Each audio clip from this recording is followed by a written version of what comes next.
So this is just a very quick video on how to use the strap placements.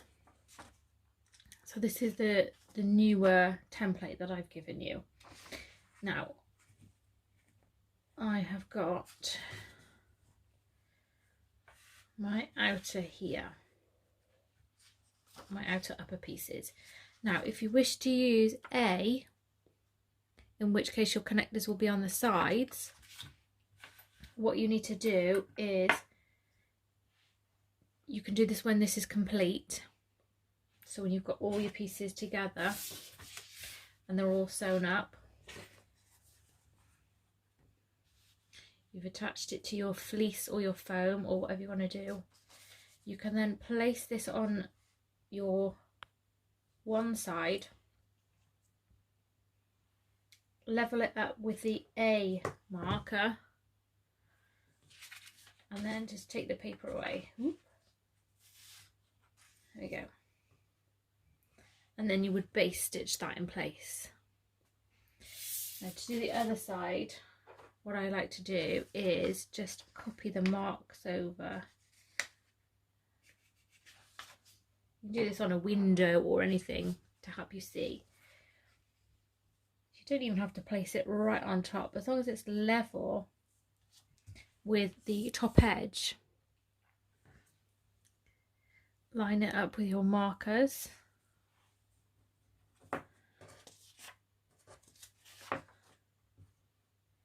And then base stitch that in place. That is option A, to have the connectors on the side. Option B, you would either pick both left sides or both right sides. Now I wear my bag on the left, on the right. So I like the connectors on the left because it hides the zip for me. That's how I like mine. So I would need to transfer the markings onto the back. Place that on here and put my tab where the B markings are and base stitch that in place. The thing to remember is, obviously we then need to split the seam after, open the seams up. So when you basted it, and then you sew these together, you then need to undo the basting stitches so that you can pull this back one upwards, because the strap wants to go down. You're not going to fold the strap upwards. So take the basting stitches back out and then you could open the seams up as you would normally. So I would do that on the left one and on the other left one again. So take my piece of paper. Now I'm marking mine up with, if I do it up here, you see, place mine there.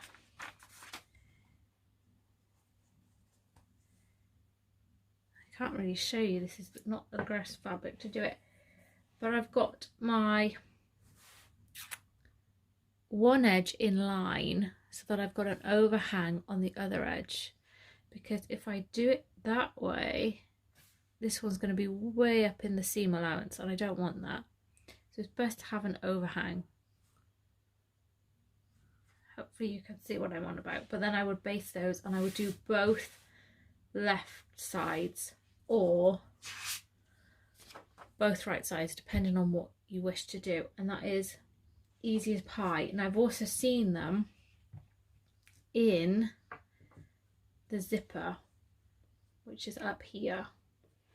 So again, you would do both of either the lefts or both of either the rights, and you would measure them so they're even.